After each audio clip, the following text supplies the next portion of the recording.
Hello, my lovable reading friends. It's Awnie. I'm so glad you're here. If you like reading stories with me, ask Mom or Dad to click that subscribe button and make sure to watch all the way through because I'm going to do some shout outs at the end.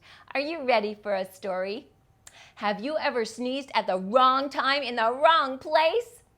In today's book, we'll meet a boy whose big sneeze at the dinner table got him into some hot water.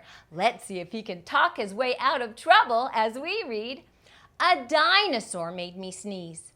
If you have a copy, go get it so you can read along with me.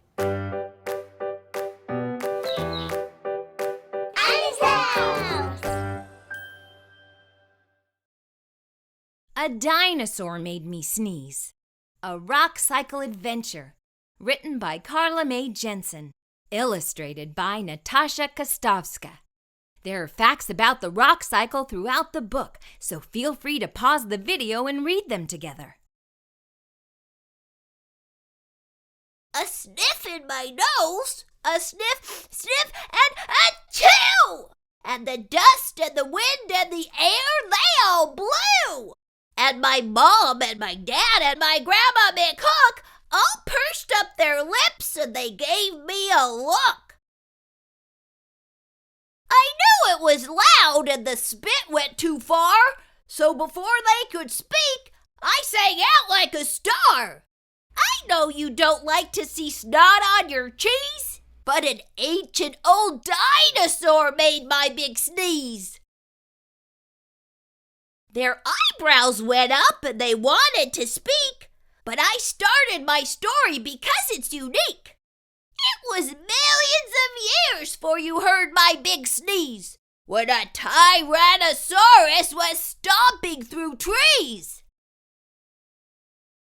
And the dust that he made was so light it could fly on a wind to a river that traveled nearby. Then it flowed to the ocean and sank to the land and was buried by sea and compacted by sand. While the dust was below that big oceany ground, new bits of bright crystals soon grew all around. The crystals and dust came together to be a cemented stone called sedimentary.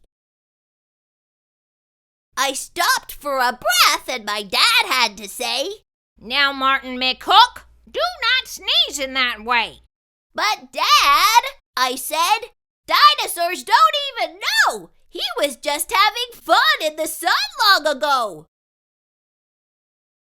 What began as his dust was now rock buried deep, and the rock would soon change into something quite steep.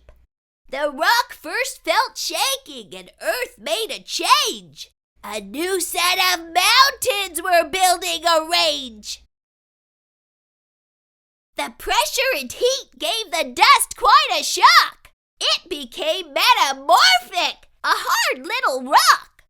It was buried for years, but the wind worked each day to blow off the bits of the dirt and the clay. Then the rock with the dust was above ground once more. But changes were coming that shook the earth's core. The rock felt the shaking and heard the wind blow. Its mountain was really a big volcano. As the rock quickly melted and lava made steam, the dust was now stuck in a fiery hot stream. But the dust was not destroyed. It rolled with the change.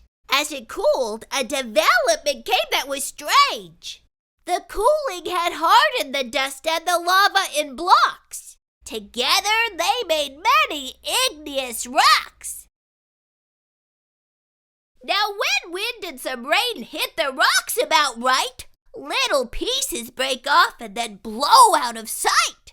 And only last week, this amazing small dust got blown off the rock by a very big gust. It was blown on Dad's hat by a strong little breeze. Then the fan made it land on my own mac and cheese. Then I smelled my good food and I started to wheeze. The dinosaur's dust in my nose made me sneeze.